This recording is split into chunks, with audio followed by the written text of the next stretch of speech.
kabarnya nih teman-teman? Semoga selalu dalam keadaan yang luar biasa menyenangkan ya.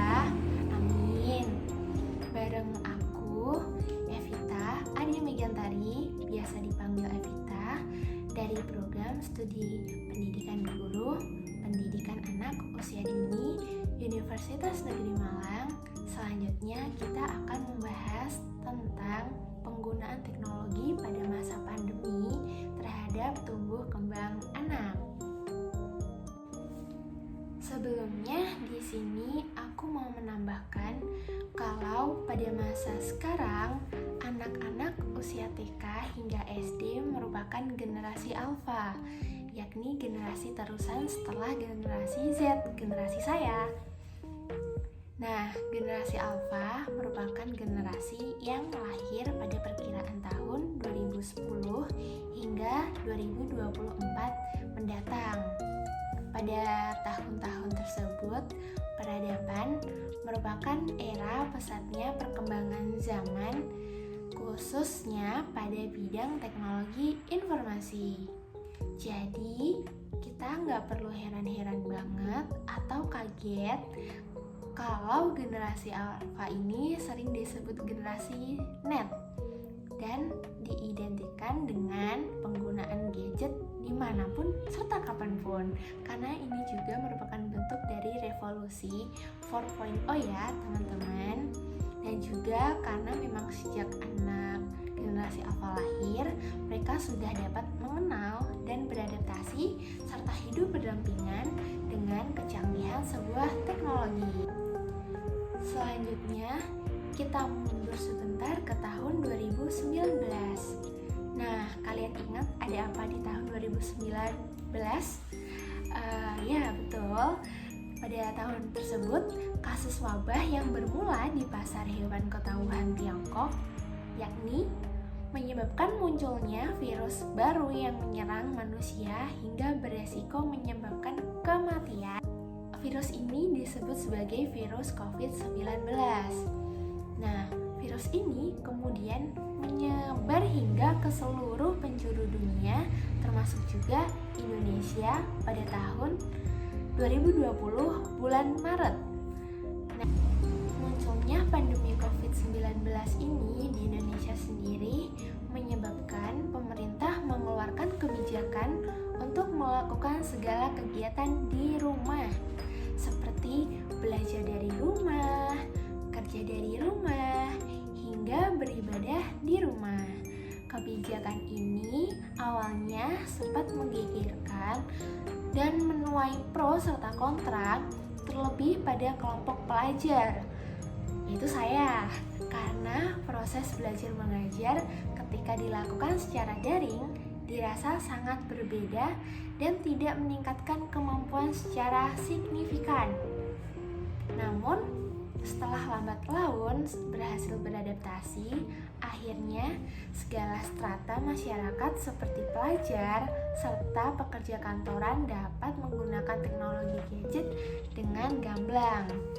Nah, gadget sendiri merupakan alat canggih yang diciptakan dengan berbagai jenis aplikasi yang dapat menyajikan berbagai media berita, jejaring sosial, hobi, dan hiburan yang ada di dunia ini. Gadget bisa berupa laptop, iPad, tablet, atau smartphone. Sekarang, sekolah melalui gadget pun enggak mengganggu atau enggak bakal menghambat kita semua. Karena dengan perkembangan teknologi era 4.0 yang serba digital dan serba canggih, dapat menghapus jarak ruang dan waktu. Kita semua dapat mengakses segala informasi melalui gadget dimanapun serta kapanpun. Peran orang tua dalam proses tumbuh kembang anak dengan gadget sangat penting. Mereka ini sangat diperlukan karena orang tua diminta untuk selalu mendampingi anaknya agar hasil dari penggunaan gadget nggak salah kaprah ya. Soalnya ada nih yang salah kaprah, nanti kita jelasin belakangan ya. Nah, hiburan edukasi edukasi di masa pandemi untuk anak usia dini atau PAUD berfungsi untuk mengasah daya pikir dan logika yang dapat memperkenalkan materi dengan cara yang lebih menarik untuk diterima dan dipahami, terutama oleh anak yang masih dini. Anak usia dini yakni antara umur 0 hingga 6 tahun yang berada dalam masa golden period atau periode keemasan perkembangan otak mereka. Dalam usia ini, anak-anak berada pada masa pertumbuhan dan perkembangan yang sangat pesat, baik fisik maupun mental. Anak usia dini belajar dengan caranya sendiri. Adapun aspek perkembangan anak usia dini yaitu aspek motorik, aspek kognitif, aspek bahasa, sosial, dan perkembangan emosi. Adanya kemajuan perkembangan teknologi informasi membuat pembelajaran berbasis hiburan edukasi dapat dilakukan. Salah satu contohnya, Kementerian Pendidikan dan Kebudayaan atau Kemendikbud meluncurkan situs Rumah Belajar yang hadir sebagai inovasi pembelajaran. Nah, Kemendikbud berinovasi menghadirkan rumah belajar dalam suatu program di televisi dan game edukasi. Sebuah media pembelajaran berbasis game edukasi bermain sambil belajar untuk mendukung pembelajaran. Hal ini juga menjadi salah satu alternatif agar anak tidak mudah bosan saat belajar. Kita tahu sendiri kalau anak kecil itu mudah bosan ya teman-teman. Salah satunya game edukasi yang dapat dimainkan oleh anak usia dini adalah game yang berisikan belajar mengenai angka, huruf, puzzle, menggambar, mewarnai, dan lain sebagainya. Itu semua dapat kita peroleh dengan mendownload melalui App Store atau Play Store.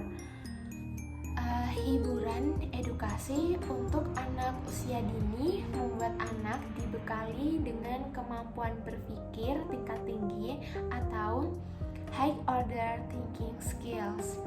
Kemampuan berpikir tingkat tinggi ini atau HOTS ini menjadi tonggak kemandirian seorang anak.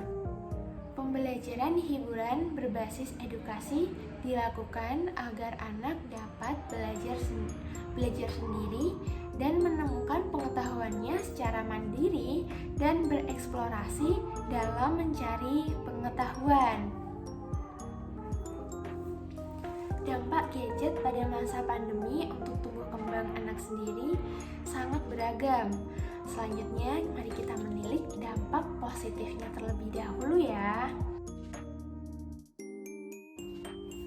Dampak positif dari penggunaan gadget atau penggunaan teknologi pada masa pandemi terhadap tumbuh kembang anak yang pertama adalah perkembangan kognitif. Anak dapat mencari sumber belajar dari Google, YouTube, dan aplikasi yang lainnya yang ada di gadget. Yang kedua, perkembangan bahasa. Nah, anak dapat menirukan bahasa dari daerah atau negara lain melalui video yang dilihat dari gadget. Dan kosakata anak pun akan menambah dengan seiringnya waktu ketika mereka mendengarkan obrolan dari video tersebut. Yang ketiga, perkembangan seni. Anak bisa belajar kesenian dari daerah lain melalui video yang dilihat dari gadget. Selanjutnya merupakan dampak negatif. Dampak negatif dari penggunaan teknologi pada masa pandemi terhadap tumbuh kembang anak yang pertama adalah perkembangan fisik. Nah, penggunaan gadget yang berlebihan akan mengakibatkan pengaruh buruk pada tubuh karena terkena radiasi yang berlebihan. Dan juga biasanya setelah memegang gadget, anak jadi akan lebih malas ya untuk gerak. Dan mungkin untuk zaman sekarang lebih disebut sebagai gaya rebahan ya. Nah, yang kedua ada perkembangan kognitif. Ini berdampak pada menurunnya konsentrasi belajar akibat asyik dengan penggunaan gadget. Biasanya anak jadi kayak males atau apa sih buku sama pensil itu, lebih asik kan juga kita megang gadget. Biasanya kan seperti itu ya beberapa anak. Yang ketiga adalah perkembangan emosi. Penggunaan gadget yang berlebihan mengakibatkan emosi yang tinggi, seperti berteriak-teriak tanpa terkendali jika gadget diambil. Yang ketiga merupakan perkembangan emosi. Penggunaan gadget yang berlebih mengakibatkan emosi yang tinggi, seperti berteriak-teriak, dan biasanya yang lebih parah, mereka akan marah hingga melempar barang tanpa terkendali jika gadgetnya diambil. Dan yang keempat adalah perkembangan sosial anak. Nah, perkembangan sosial anak ini akan cenderung kurang. Nah, untuk mengatasi dampak negatif tersebut, orang tua dapat melakukan yang pertama, mereka dapat menyediakan waktu khusus untuk mendampingi anak bermain dan belajar. Afeksi atau kasih sayang yang mereka berikan kepada anak akan berpengaruh besar kepada tumbuh kembang si anak tersebut. Yang kedua, memberikan ketentuan waktu khusus dalam menggunakan gadget. Misalnya, anak diperbolehkan menggunakan gadget pada hari-hari libur atau pada sore hari saja. Dan yang ketiga, mengarahkan anak dalam penggunaan gadget untuk melihat hal-hal yang edukatif. Yang keempat, memberikan mainan alternatif kepada anak sebagai pengganti gadget.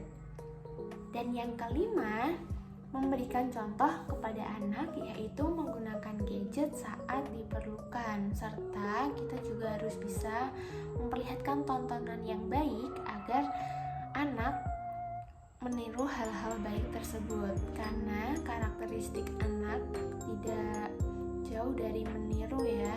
Apa yang dia lihat pasti akan dia tiru. Jadi kita sebagai orang dewasa dan kalian sebagai orang tua bisa berperilaku baik serta memperlihatkan sikap yang baik pula. Sekian teman-teman yang bisa aku sampaikan. Semoga video yang aku buat ini cukup bisa menambah pengetahuan serta wawasan kalian ya. Terima kasih. Selamat berjumpa di video selanjutnya.